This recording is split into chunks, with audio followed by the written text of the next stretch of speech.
It all began more than 30 years ago. Back then, a few European wild boars were brought into Brazil for hunting farms. No one thought much of it, but a few of them escaped, and that small mistake changed everything. Once free, they bred rapidly and even mixed with local domestic pigs. The result? A new hybrid known as the Java porco, or as many now call them, super pigs. These animals aren't ordinary pigs. They grow fast, they're smart, greedy, and move in large groups. Together, they've become one of the biggest biological problems Brazil has ever faced. From just a handful of animals, their population exploded, now over 2.5 million, spread across 22 states. Wherever farmers plant crops, there are Java porco footprints close by. They break fences, destroy irrigation systems, and flatten entire fields overnight. Months of hard work can be lost in a single night.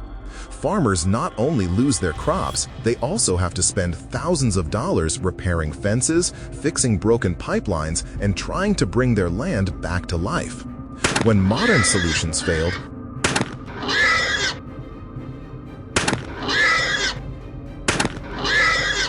farmers went back to one of the oldest tricks in human history, digging ditches.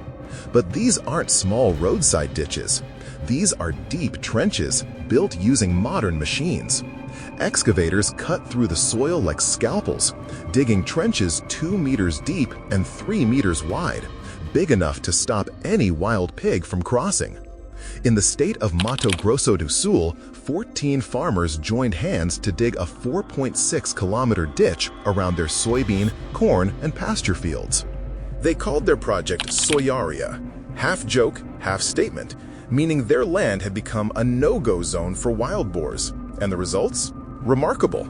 Boar attacks dropped from 28 to just 3 per month. Repair costs went down by over 90%, and crop yields grew by 18%. When harvest season arrived, the crops were so plentiful that trucks lined up for hours just to weigh the produce. For those farmers, this was living proof that sometimes a shovel can do more than a gun. Of course, not everything is easy. There have been accidents, tractors and harvesters falling into unmarked ditches. And in rocky areas, costs can triple because workers need explosives to break the ground. There's also another question people often ask. If the ditches block the pigs, where do they go? Do they die off, or do they just move to destroy someone else's farm? Many wonder why farmers don't just use guns or poison.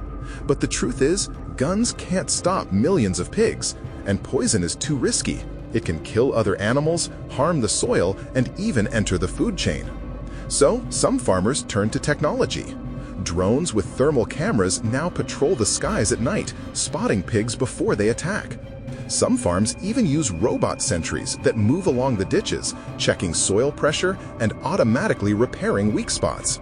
Thanks to these new methods, 8 farms have already saved more than 3.2 million Brazilian reals in just 3 seasons, and production continues to rise. Today, if you ask Brazilian farmers what they prefer to defend their land, guns, poison, or electric fences, most will give you a surprising answer. Give us a shovel, an excavator, and a ditch.